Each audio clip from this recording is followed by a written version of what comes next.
Welcome to the Tech Panel. 1, 2, 3, 4.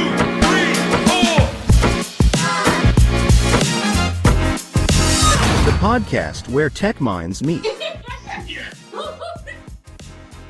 Oh, hey, before we get started today, don't forget to subscribe and ring that bell.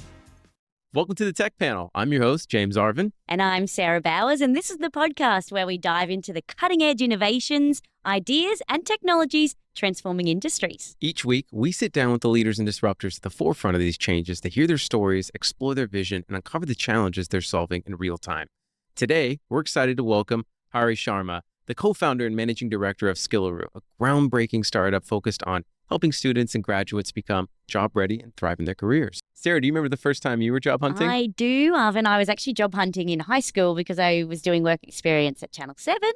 And then I'd enrolled in uni, but deferred because Channel 7 offered me a job straight out of high school. I got trained up on the job, which is, awesome for media industry. And I've had now 20 years in the industry since. Oh, you kind of cheated your way to the I did. top. I skipped the uni. Well, for anyone who's taken a more traditional route through education, this is going to be something that's going to be really interesting. With a professional background as an accountant and business consultant, Hari is equipping graduates to meet the challenges of an evolving job market. But how is he creating value-adding professionals of tomorrow? We're about to find out. This is the Tech Panel. Hi, Hari. How are you going? you? Good, thank you. How are you? Great. Very great. Thank you for joining us today. Thank you for having me. Great to be here. Excellent. We thought we might dive straight in and get you to, I guess, explain your journey, from being an international student in Australia to co-founding Skillaroo. Was it born out of frustrations of the status quo? Tell us about it. Beautiful. So just a bit of a background. I'm originally from Nepal. Mhm. I came to Australia in Melbourne in 2015 to study masters in professional accounting. Mhm. I actually used to work as an accountant back home as well. I worked there for about 3 years. And when I came to Melbourne, I finished my studies, lived there for a few years, and then I moved to the Northern Territory. Mhm. So primarily as a career, I have been accountant and business consultant most of my life. And starting Skillaroo, actually, it's a funny story. One day, me and my friends were having beer in a pub. Mhm. We were talking about our struggles coming to Australia, the difficulties. And we knew that we sort of had the similar challenges. But on that particular day, we realized that our challenges and problems, especially when it comes to getting into the industry, were exactly the same. And by then, we had worked in the industry for a few years, and we thought that we can probably do something to contribute to solve this problem, rather than complaining about, the university is not doing anything or the government is not doing anything. We thought we can probably do something about it. So we did a bit of research. We also did some sober meetings as well, Yeah. without any fear. And Were they as after productive that, as the ones at the pub? yeah. After that that pub meeting, we did a few other meetings. We did a bit of research, and then we started Skillaroo within 2 weeks. Basically, we registered the company. Mhm. Then we did some background work for the next few months, and then we officially launched in 2023. So it was actually we didn't want to start this as a business to make a lot of money initially. We started this as a passion project. We did the project as a side gig in the evenings, on the weekends, and we saw that it actually requires full-time attention. So me and my friends, we sort of had a chat, and I decided, okay, it's a hard decision, but I'll leave my full-time job and commit to this full-time. And currently, we're delivering programs in Darwin and also in Melbourne. So a lot of challenges out there, but that's how we started Skillaroo. Beautiful. I do want to, before we delve into, how you're going at the moment and the business, I wanted to find out about what were some of those challenges that you had entering the job market, you and your friend had. What were those challenges?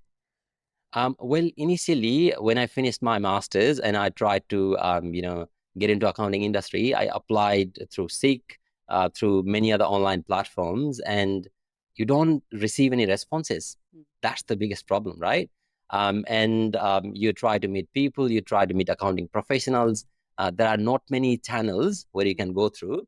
And when you are approaching individually, it becomes a bit difficult. You may meet a few people, but then it kind of becomes difficult. And on an average, it took us an average of 18 months to get into the industry after finishing our masters. even when we had experience previously. So, those were the challenges. And obviously, these challenges are there because of certain reasons. So now that we worked in the industry for a few years, we know the industry, we know the professionals, we know why the reasons are there, and we're trying to bridge the gap between the university and the job market. Can you be a bit more descriptive? What exactly is broken, and how do we prepare young professionals for the job market? I understand you're saying there's an 18-month gap between when you graduate to the point where you Yes. tend to find something that's meaningful. Yes. What are the blockers that exist for these students, and what exactly are you doing to get around them? Beautiful. That's a really good question. And that question is the very reason that we started Skillaroo. So see, the university is really good at teaching the academics and the fundamentals. But when it comes to doing the actual job, and you probably have, felt the same thing. If you did university and you try to get into the job market, you're actually using different system, different softwares. The work is done completely differently as compared to what you're taught at the university, right? And that problem is being felt not only by me, but pretty much all of the students. So what we're trying to do here is, let's say, for example, let's talk about accounting. You do accounting degree from the uni, you complete your degree, and then you come and start doing bookkeeping, accounts receivable, accounts payable, payroll. You're using completely different softwares than what you taught at the university, right? So the first thing we do is, okay, these are the softwares that are being used on the job market at the moment. So learn those softwares. And yes, okay, there are the accounting fundamentals, but there are new rules and regulations in place. So learn those as well. And then we connect those students with the industry professionals and what's happening currently in the industry, so that they can understand what's happening, what is needed, and how can they become value-adding professionals rather than just having, a certificate of a master's degree or bachelor's degree. Yeah. Does that make sense? Yeah, definitely. That makes complete sense. How are you, I guess, using technology in equipping these students with these industry-ready skills? So basically, we are a startup and we're very agile in adopting new technologies, the softwares that are out there in the market. Even though I'm from the boring world of accounting, I love technology and I love it for a reason. So starting out, we use a CRM system to sort of gather information about the students and the prospective students who are interacting with us. And once we have the information, what they want, and we obviously do have various courses that we deliver. And while delivering those courses, we use a learning management system.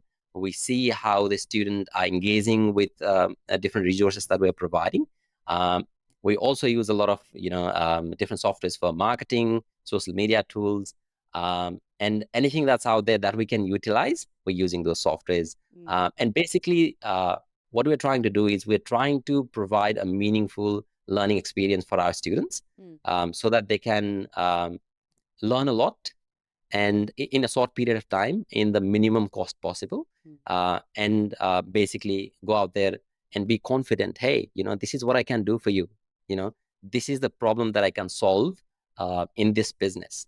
So rather than only looking for job, we ask them, hey, look for the problem. What is the business is trying to do? What is the problem they're trying to solve?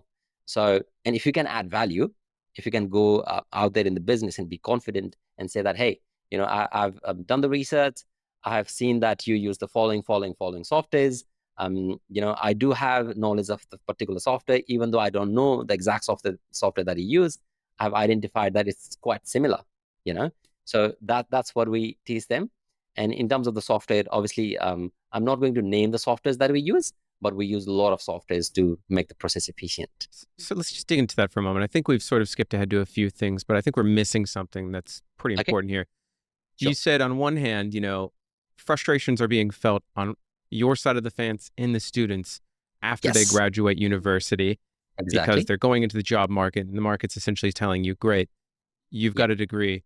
But it sounds like what you're implying is that they're saying that's useless out in the real world. It's like outdated skills, I guess, I wouldn't almost, or even say- outdated software, some of it. Well, let's not say they're outdated skills. I think what we're sort of, I'm reading into this is that students are taught things like theory, principles, fundamentals, the frameworks of accounting. Let's use your example of accounting, right? Yep. And I can teach you all about theory, but that's never going to teach you how to do a financial audit.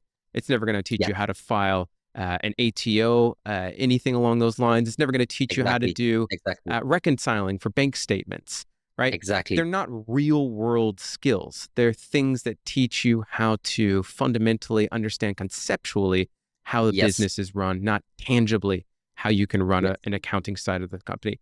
Are you Exactly. implying, though, that you're still sort of teaching these fundamentals and theories, but you don't actually teach them how to file an account? Like, you tell me, are you actually teaching your students how to reconcile bank statements, how to file a tax return, or to perform an audit? I guess what I'm getting at here is, are you running the risk of doing the same, but a different flavor, of not actually preparing those kids or students how to do real things in the real world? That's a great question. So what we teach at Skillaroo is exactly what you implied there, right? So for example, you need to do bank reconciliation. You need to file a BAS to the ATO, right? Mm-hmm. That's what we exactly teach. So let's say, for example, you need to file BAS using Xero or Mayo or QuickBooks. So that's what we exactly teach, because that's what you need to do at the job market if you go to one organization. So we are teaching students what needs to be done for entry level. Normally, we teach students for the entry level positions. Mhm. So let's say, for example, if you are fresh graduate out of the uni, you will be able to do all of the entry level accounting jobs once you prepare and go through our course. That's Okay. what we do here. Yeah. It sounds like you're kind of fixing the failures of the education system. I mean, are the universities Is it useless? failing the students? Like you said that they're using outdated software. They're not even being trained on the software that the accounting firms or the businesses are using. So, I mean, yeah, is there a lot of failures there? And I guess, do you have a message for the universities? What should they be doing to prepare the students for the workforce? Hold on. Like, I really want to know, but is it really useful then? If I have to go to university, Well, I studied for 4 especially years. for accounting, you need the certification. But yeah, tell us. Yeah, is it useful? Yeah, tell us about that. That's a great question. And see, I advocate that as well. I talk to people from the university, and the problem is they cannot really change the course right away if they want it, right? I think they sort of have to come up with a lot of new legislation, and if they want to change something, there is a long procedure. That's what I understand. But yes, the university education is not good enough. That's what I came to. That's what I realized. It's not good enough. It does not teach you the updated things if you don't have the understanding of the fundamentals. I think what should happen, what I truly believe is, let's say, for example, you did your SOT4 and diploma, advanced diploma. These courses, I believe, are better to perform those entry level jobs Mhm. as compared to the bachelor's and the master's. Mm. And if people do, SOT4 diploma, advanced diploma, they have a bit of experience, and then they go and do their bachelor's and master's. Amazing, right?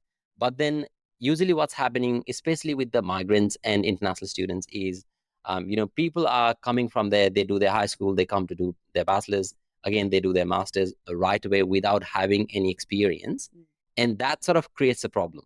Mm. Right? That's what I see most of the time. And yes, there's a problem. Yes, we have advocated with the university, even with the government. But I think rather than only complaining about it, it's a good idea that we start doing something about it as well. That's how we sort of got into this. I mean, it does sound like, as you're saying, like you said it's better, it's more valuable to have a bachelor's and then go through you to get trained up. Is there any point in getting a diploma and then go through you and get trained up? Is there any point in having a bachelor's or a master's? Yeah, Do you seriously. need that to be registered with, the Association of Chartered Accountants or something like that? Do you need it for some reason, or is it pointless? Um, Do you feel like it's a money grab? it is, to be honest with you, it might be controversial. It's a money grab. I knew it. And See? Yeah. if you want my honest opinion, Yeah, all we we want want. that, yeah. I'll be raw, right? Yeah. Most of the international students come here as a pathway to permanent residency. Let's say, yes, there are some students who really want to study because they have done the work and they want to do their masters, they want to do their bachelor's, right? but a lot of international students, they come here because it provides a pathway for permanent residency, and it's a money grab for the government. I can honestly say that, because see, it's 4 times more expensive to international students for majority of the courses than what the local students pay. Yeah. So if you're paying $10,000, international students are paying $40,000 for the same course, to study on the same uni, to stay on the same class, right? Yeah. So it's kind of a money grab, but obviously it teaches something, and it can be controversial as well. But if you want my honest opinion, I think it is not generating as much value as much as it is being charged. I can confidently say that. I mean, it's an easy entry. It's one of the easiest sort of visas to get, like in terms of immigration, to get a student visa as such. So that's kind of like why it's why it's really, really popular. Yeah, why it's popular, but it's not actually teaching anyone anything that they need. And you said it's the government is sort of doing this, but if I recall, I think I remember I tried doing this when I first moved to Australia. Okay. The application to get an educational visa is fairly cheap. The real cost is from the university. Why would you say it's the government that's preying on the students when it really sounds like the money grab is on the part of the universities here? For the university, see, if you look at the bigger economy, right? So if the universities are charging fees to the students, yes, the universities are making money, but then the universities will pay tax to the government, right? So but they're charging 4 times the amount. They're charging 4 times the amount, and I think it's sort of mandated for international students. The fee is higher. So if you go to any website of any university, look at the fee what they charge to the local students and to the international students. And I'm not saying that it's unfair. They should not charge higher. It's probably for a valid reason. And if international students are happy to pay that amount, that's fine. But when they pay the fee and they graduate out of the university, I think it's really important that they can generate value out of it as well. It's valuable for them. That's what I honestly believe. So in essence, what you think is that the government wants taxes. So they create a scheme where they can charge you to get access to the country through a visa, but then they force, you're implying that they're forcing the universities to charge 4 times as much because they get to double dip in the bucket by claiming X amount of taxes, where they would get less if they were not forcing the universities to charge 4 times more.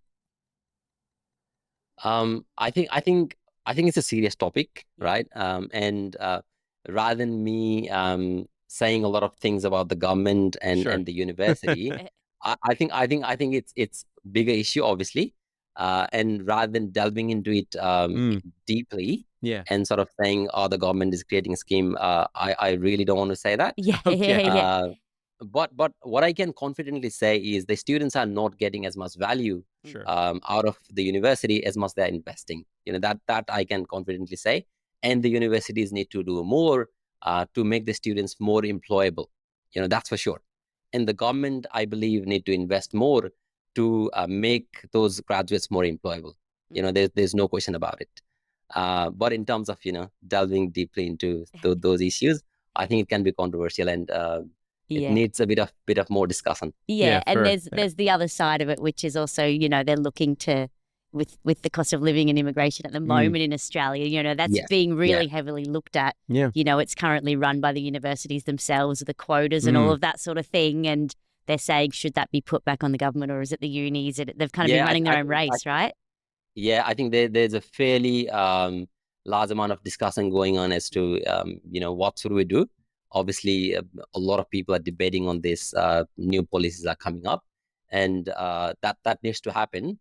And I think one thing that the government has accepted is the international students are coming here and they're paying the fees, and it is being used as a pathway for permanent residency. And even if you look at the discussions on the side of the government, they are openly saying it, right?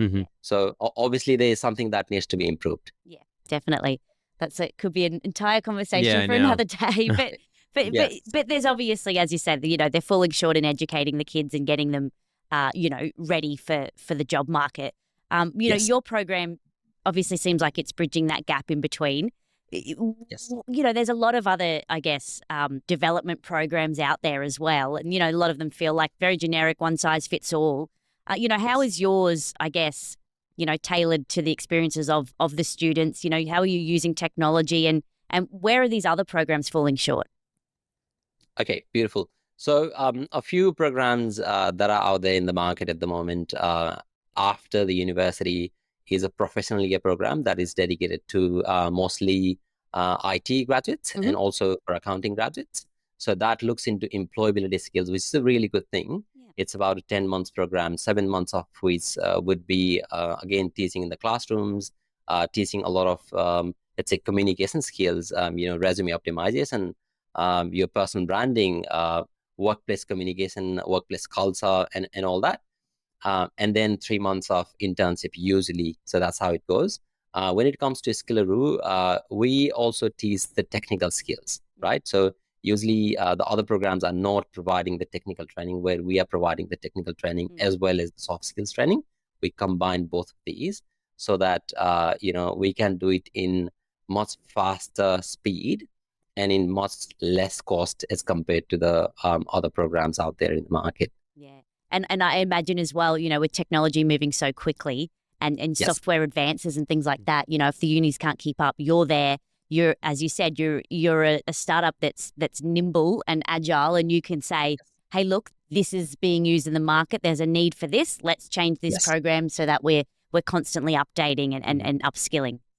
Exactly. And even with our offerings, we are currently offering programs mostly for IT and accounting students. And we have the in-house expertise as well. We have people who have worked in the industry in IT domain and also in accounting domain, so that they can come in and say, hey, this is what is currently being used in the industry. Yeah. And they can teach the exact same things so that the students can get value out of it. Yeah, perfect. I wanted to know sort of what is that software? What is that technology that is currently being used? What are you finding that's the must-haves? Yeah. So let's say, for example, if you take an example of accounting, Xero is being used a lot. Mayo and QuickBooks is there as well. A bit more big organizations are using SAP and some other softwares as well. Students out of the university don't even know how to use Excel properly, many students. And it's sad, right? It's a very basic thing that can be learned in a few days. Yep. But students don't even know how to use that properly. So from the very basics, like Excel to Xero, Mayo, QuickBooks, SAP, these are the kind of software that we are providing training on. So let's say a typical degree takes around 4 years. What's the timeline for your study for, say, an accountant who wants to be able to understand how to practically manage the job effectively? How much time would it take for your course on average to get completed? So our courses, normally if you enroll for the technical trainings, our courses are for 3 months. 3 months? So we do a training 1 day a week for 3 months. Yeah. Would you So that's say 12 weeks. that you could have taught someone that's anyone, forget the uni student. What if this Yes. person didn't go through uni? Would you have still been able to teach them in 3 months? That would be very hard. So if they don't have a fundamental knowledge, if they know nothing, let's say, for example, accounting or IT, it would be very hard for us to teach them within 3 months. So if we look at our students, all of our students are either graduates from the university or they have done some sort of accounting or IT courses before. Like a diploma or an advanced certificate or Diploma something like or- that, some sort of TAFE Yes, and- program. Yeah. Exactly. Yeah. And majority of them are through the university. How many of these students do you think are aware that they still have this gap after they finish their education where they need to rely on someone like you? I think when students start applying for those positions and don't receive any responses from the employers, they start realizing, okay, why am I not getting it? And also when they talk to someone who has done graduation before them, I believe majority of them realize that the course is not enough. And are you in communication by any chance with these facilities? Like, is there any feedback loop, I wonder, from the people on the ground that have to deal with the day-to-day challenges of getting people into seats and jobs? Or do you think they're just operating potentially in a vacuum? Do you have any way of communicating these gaps? Communicating to businesses or to the To the university? universities, probably, yeah. Yeah. Universities. See, we try to be in constant touch with the university. We talk to people informally. Obviously, being a small startup, for-profit startup, Yep. the universities don't really want to partner directly. At least as of now, we haven't been able to.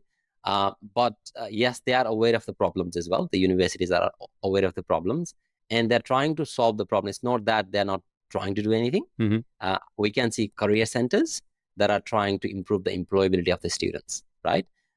They are constantly in touch with the businesses, and they're trying to do internships and placements, and they're doing a few things from their end as well. Yep. But I think what is being done is not sufficient, because you can see, and you can also go to Australian Financial Review, and I was reading an article a few days ago. More than 47% of the graduates are unemployed. Yeah, wow. 47%. Did you say more than 47% of graduates are unemployed? No, sorry, not unemployed. More than 47 don't have the full-time jobs, and majority of them are not in. Even those who are doing the jobs are not doing jobs in the related field of study, right? Majority of the graduates are driving Ubers, or they are doing jobs in hospitality, or working in jobs that don't utilize their talent and skills. I want to make sure I'm not misunderstanding what you're saying, though, because I think you said before a lot of what you do focuses on international students.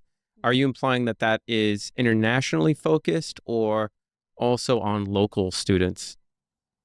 It is not only for international students. Even the local students can come and do our course. Yep. But majority of our students are international students. That's probably because we started this because we had to face the problem, and we are more connected to international students. Yep. But yes, it is offered to both international graduates and the local graduates. I guess what I'm wondering, though, sorry, pedantic here, is when you say it's Sure. 47% of them are not working full time in one of these positions, or there's a subset of them that are not even in the field that they're operating in. Yes. Are the metrics that you're basing that off of only based off of the foreign international students? I guess I'm wondering, do students that are born and raised and go to local universities have a higher probability of getting placements into full-time roles, and then there's a higher probability over here versus students not in versus the international students? Yeah, I think I got a question. Yeah, sorry. So the statistics is based on the data of the international students. Okay. That is not based on the local students.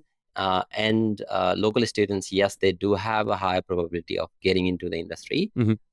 And for international students and graduates, I think it's a bit more difficult because of the different culture and communication. Right. Because when you come from a different culture, you don't have a really good communication skill, or even the language skill. It can make a difference. So it's not just the technical skill, it's obviously the soft skills and the communication skills as well.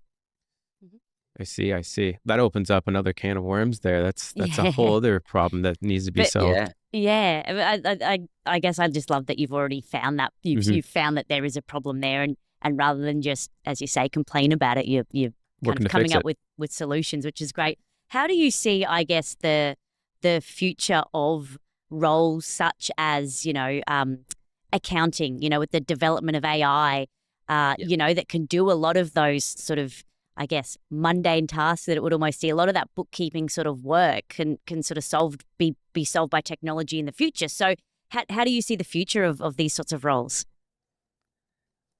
I think it's going to be completely different. And I can say this from my experience as well. So when I was working as an accountant back home in Nepal 10 years ago, something that used to take 10 hours can now literally be done within 2 hours. Yeah. And that is because of technology, right? So something, let's say, for example, we get a bill, we had to record all of that manually. Now we can simply take a photo, the system can scan all of that, gather the information, it can record and give it to you. All you have to do is to double check and click OK, right? So if you had to pay 100 suppliers, you had to write checks for those 100 suppliers, either post it to them, or they had to come to your office, or you had to, give it to them some way. Now, all of those 100 suppliers can be paid in one click, right? And that is because of technology. there is AI. So with AI, a lot of now I think we personally haven't used a lot of AI to do analysis and forecasting, Mhm. but I believe that is going to be the future. A lot of repetitive tasks, which follow a certain procedure, Yep. and we always click certain buttons. That has been automated already, Mm. right? And I believe that it will evolve more. And jobs that you described, for example, bookkeeping or payroll, I think these are going to be automated on a much higher level. Mm. So in the future, I believe it's going to be much more of advisor roles rather than data entry or mundane bookkeeping tasks. So- That's what I think will be in the future. Yeah. And I guess those sorts of roles, those bookkeeping, payroll, they're usually sort of the graduate positions. So if you're saying that, AI is going to be, Ooh. using those, Mhm. basically being able to do those early, early entry sort of roles, and Yeah. humans will be needing to do more advisory roles. Where do graduates fit in? That's I think that's a really good question. And I believe in the future the roles will change as well. Mm. So as the graduates are graduating from the university, I think it's very important that they start looking into okay, what are the technologies that are being used out there in the market, and try to understand them. And rather than just looking into accounting, if they start understanding technology, then I think the chances of being employed will be much more higher, Mhm. because business is all about solving a problem and adding value to its clients. So if we start looking into, okay, what the business is doing, what are the technologies in use, how can I learn it? So being open about what's happening in the market, learning that, and being adaptable is very important for the graduates as well. Mm. Because if they do that, the chances of being employed will increase significantly. Most of the jobs, when I think back to accounting, were, certainly from my experience, are, we've got 3 different teams. We've got accounts payable, accounts receivable, I forget the name in the middle, but these are mostly just manual workers. They're essentially looking in email inboxes, trying to find invoices, make sure they're entered into an accounting system, reconciling the information. That is all exactly what AI is designed to replace. It's doing it at the moment, as Exactly. you say. Yeah. I mean, we're Exactly. using it. Yeah. Everyone's using it for this process. Yeah, I think you raise a really good point, right? We're kind of releasing technology that's going to be pushing these people out. Like, why would you want to have someone employed to do something that can be easily done significantly more effectively in seconds versus hours or days that someone in accounts payable or accounts receivable team would be doing? Do you fear that that's something that's going to happen to them? I think eventually it will happen. Those jobs which are the basic repetitive tasks, Mhm. all of those will be gone or minimized to a very, very lower number, Yep. right? If 10 people were needed to do that job, now one person can do that. So obviously the business is not required to spend that money, which is a good thing, Yeah. right? It's not a bad thing necessarily. Yeah. And even when we feel like, oh yeah, people are not getting the jobs because of AI, eventually I think it's a good thing, because it makes the businesses more efficient and they can utilize that resource in something else. So I think what it comes down to is if you are studying accounting or IT or any in any industry, I think it's important that you start learning how that system works. Let's say if it is AI, how AI works, and put that into practice. So even if the bookkeeping, accounts receivable, accounts payable are being automated, there are advisory positions.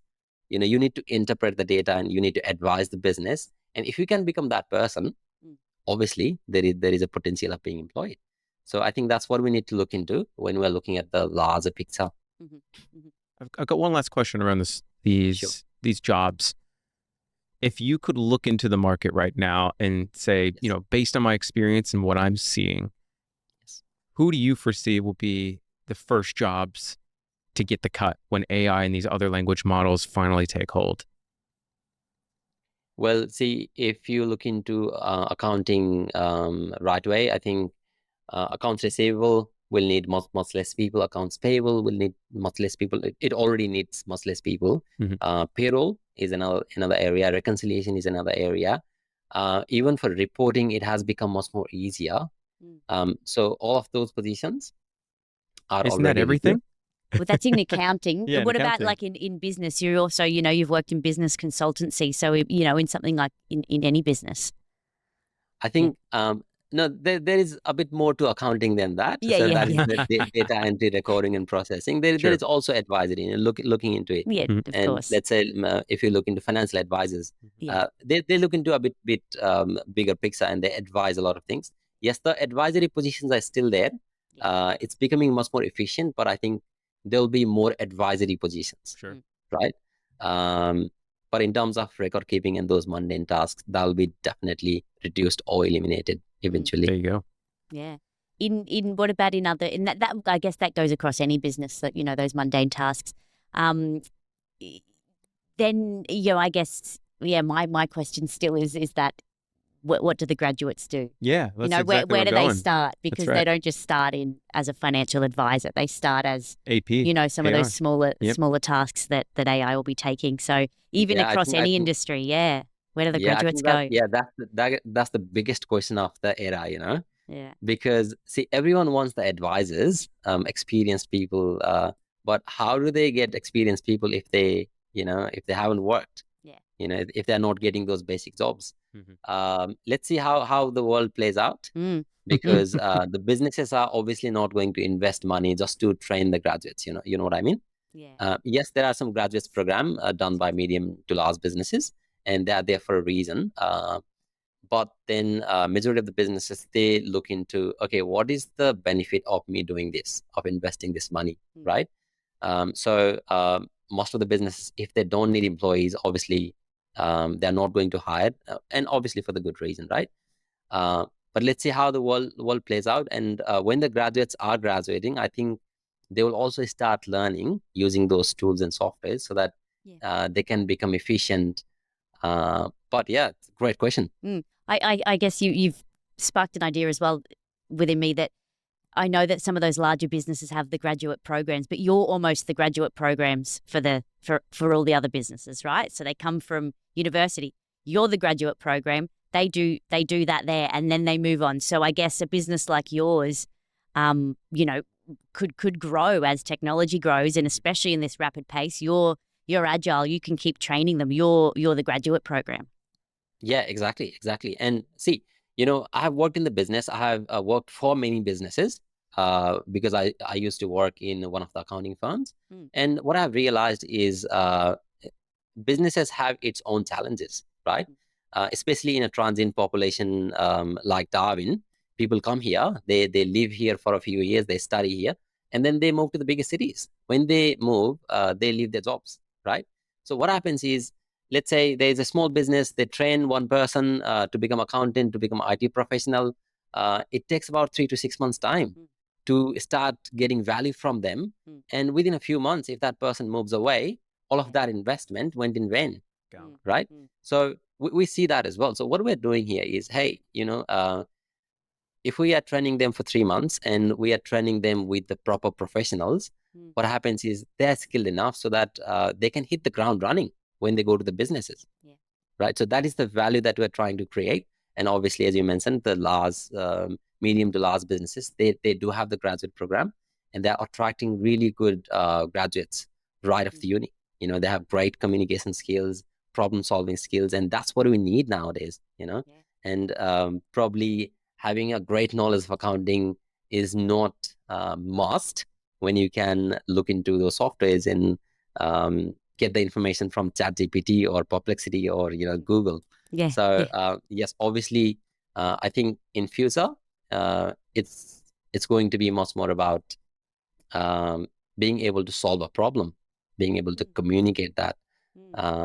And yes, there are graduate programs, and there's Skillaroo, which is trying to solve, even if it is in a smaller scale, we're trying to do something. Yeah, great. Yeah.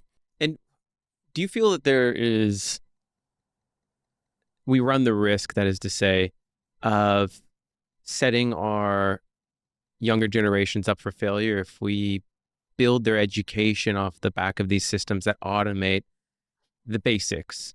That is to say, like, I mean, this happens to me countless times throughout my lifetime. We relied on a system, it has a problem, and now it's like, well, you just do your job without the system.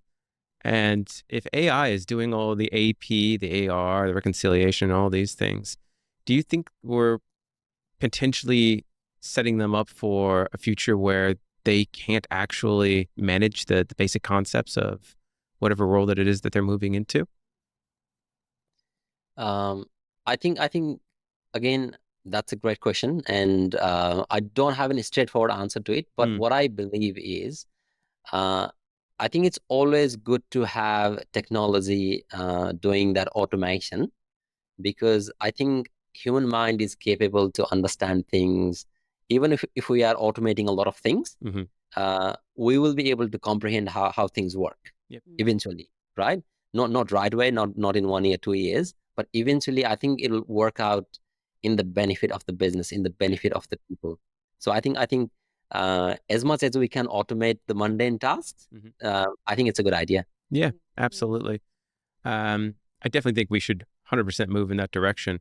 I guess I just wonder, I guess what I was getting at there is, When are we you just rely gonna, on something well, to do the job and it fails, or say the internet goes down, how do we make it work? will we still teach how to do it, or will Yeah. it just be use this system to manage AP or AR or I whatever think it is? they'll still teach it because there's skills in learning Mm, something new. You know, there's a skill in learning, being able to learn things. mhm. You know, and there's a skill. I remember my old maths teacher, and I think it's just an example that stuck with me and was really, important in my formative years. My maths teacher, I was doing advanced mathematics, and he said, "You will not use this in your everyday life when Yes. you finish Yeah. school. You will not use these complex problem solving skills. You will not use, all of these algebraic equations. But what you will learn is the problem solving skills that you get from doing these activities. Yep. You do this, you solve this problem, you figure out ways to think differently. It opens up new neurons in your brain that is making you think differently and solve problems.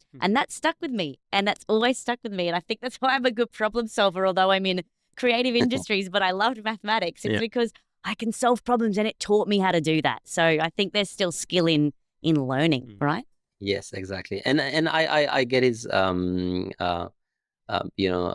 worry and concern as well. And I see that on everyday life. When we used to do accounting, we had to do journal entry for Mm. every single You're transaction. like, And we had much deeper understanding of the concept and the fundamentals. And I look at students today, and they don't have that much of understanding, because they don't have to do that on a regular basis, because a software is a really good user-friendly software, Yeah. and they can simply write an invoice rather than creating a journal. Mhm. They can record a bill rather than creating a journal. So it's becoming much more user-friendly. It's better for the businesses. Even a business person who is starting their own small enterprise can do their own bookkeeping and accounts receivable, payable, payroll, which is a good thing. But in terms of understanding of an accounting professional, yes, it is hitting on that. I completely agree with that. Mm. When you touched on it there in terms of people, graduates starting small businesses, do you think it'll be the rise of the entrepreneur?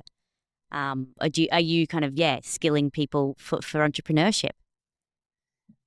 Yes, I believe that in future there'll be more entrepreneurs, and I completely agree that people should not live their entire life simply doing a job. I don't believe in that. Yeah. I think people should follow their passion. People should try to find meaning in what they do, and that's happening more and more. So as it happens, I think there'll be a rise of entrepreneurs when they see a problem out there in the market. They would want to know whether that's going to be a viable business, and if it can be a viable business, I think there'll be more entrepreneurs, and technology is going to help them Mm. in starting those businesses and solving those problems. Yeah. So and in terms of Skillaroo, if we are doing anything about it, eventually what we want to be is we want to become a platform for the professionals, where we create a tribe, we create a platform Mm. where people can come and share their experiences and help other people, and also get help from other people, right? So starting from students, graduates who are trying to enter into the job market, to those who are trying to upskill. They have already done job in the market, for a few years, and now they want to upskill, they want to change industry, and they want to go to some let's say become an entrepreneur or have a different job. That's what we want to be eventually. Even though right now what we're doing is we are offering career ready programs, we want to be supporting all the professionals. Yeah, all the professionals, whether they're going into a business or an entrepreneurship. Yeah. Exactly. Yeah, it's you touched on it there as well, where you said, even entrepreneurs will be following their passion or their purpose. Yes. What is it that drives you and keeps you going? What's your purpose? Well, that's one question I haven't found answer yet, to be honest with you, right? It's very hard to realize where you really are and what you really want to do in your life. But what I've always tried is, if there is a problem, if I can contribute something to solving that problem, I always want to do that. And I have done that through many different mediums. For example, I do volunteering a lot. So I worked as a secretary of Nepalese Association of Northern Territory for the last 2 years. And even now, I sort of look into the projects that are related to, entrepreneurship, related to employment, because I think entrepreneurs are the people who can eventually, save the world. Yeah. So if you are seeing a problem, if you can add value to something, I think that's what you need to do, either through your job or through volunteering. So yeah, that's a really difficult question that I haven't been able to find answer to, but yeah, that's the ultimate goal. Finding answer to that. It's I guess it is a common answer to always be giving back or to have those things outside of work as well to find that purpose as well. This has been such an incredible chat. I've really enjoyed it myself. Yeah, it's been great. We usually ask our guests before we go if there's any pieces of software or technology that you just couldn't live without, and that's usually within your business, but it could be something personal as well. I guess what are your top 3 pieces of software or tech that you couldn't live without? I mean, I would say you'd probably say 0, but as an accountant, everyone goes 0. Well, I think that will depend on what's your profession, what do you want to be, where do you want to go, right? But I'll give you a different answer here. Yeah. So learn about yourself, because human body is the most complex hardware and software that you can find in the world. So understand more about yourself, how you can be the best of yourself. So if you can do that, I think you'll know what software to learn or what program to attend to. You'll know that automatically. So pay attention to yourself and try to become the best version of yourself. Find out what your true passion is, what is meaningful to you. So yeah, that is the advice that I would like to give at the end. Because we are a tech podcast, is there any piece of technology that you would highly recommend to other people within the industry that you feel you can't live without, or you feel they should be taking advantage of because it could be a game changer for them? Beautiful. So in terms of, because I worked as an accountant majority of my life, obviously, as he mentioned, I would recommend Learn Zero. And if you learn Zero, it's quite similar to even Mayo and QuickBooks. So, even if you go to different organizations, even if you start your own business, that is going to be helpful. Learn spreadsheets. If you can learn Python, great. But, even if you don't want to jump into coding and then Python, at least spreadsheets and accounting software. That's what I would like to recommend here. Yeah, great. Awesome. I still love that your body is the best software and technology you've got. I love that. That's brilliant. I'm just waiting for the upgrade though. Yeah. I want it to just auto upgrade. Can it just can I just have auto downloads of upgrades so that I'm just like the next best version of myself? If that can happen, that's brilliant. Well, before we wrap up, I'd love to hear where our listeners could find out more about who you are, what your product is. Would you like to take a second to sort of plug the product? Definitely. So if you would like to know more about Skillaroo, you can simply go to skillaroo.com.au. You can also reach out to me in LinkedIn. So if you type Hari Sharma, you will see me there with the Skillaroo beneath it. And I have, if you want to connect with me or even get my phone number, it can be displayed on the screen. So yeah, basically our website, www.skillaroo.com.au. Love it. Harry, as someone who's helping the industry bridge the practical gap, I absolutely commend you. I wish I knew someone like you before I went into IT years ago. It would have been phenomenal if someone could have actually provided me with the practical tools to get the job. Thank you so much for coming on to this show, and we look forward to hearing from you and following what's going to happen next. Yeah, would love to catch up again soon. Thanks, Hari. Right. Great. Thank you for having me. It was really a pleasure talking to you guys and get into the details, not only the surface, but get into the Yeah. details of Oh, thank you. We what I appreciate it. We really appreciated do. your Thank you. honesty too. Yeah, Yeah, thank we you. love that. That was All right. great. Beautiful. Thank you. Have a good one. Bye. .com.au. Love it. Harry, as someone who's helping the industry bridge the practical gap, I absolutely commend you. I wish I knew someone like you before I went into IT years ago. It would have been phenomenal if someone could have actually provided me with the practical tools to get the job. Thank you so much for coming on to this show, and we look forward to hearing from you and following what's going to happen next. Yeah, would love to catch up again soon. Thanks, Hari. Right. Great. Thank you for having me. It was really a pleasure talking to you guys and get into the details, not only the surface, but get into the Yeah. details of Oh, thank you. We what I appreciate it. We really do. appreciated your Thank you. honesty too. Yeah, Yeah, thank we you. love that. That was All right. great. Beautiful. Thank you. Have a good one. Bye. Megan, don't forget to subscribe and hit that bell, and we'll see you in the next episode. Thanks for tuning in to the Tech Panel. If you like what you heard, make sure to subscribe on YouTube and follow us on TikTok, Instagram, Facebook, and LinkedIn to stay connected. A big thank you to our major sponsor, TraftTrack, for powering today's episode, and join us again on the next episode of the Tech Panel, where tech minds meet.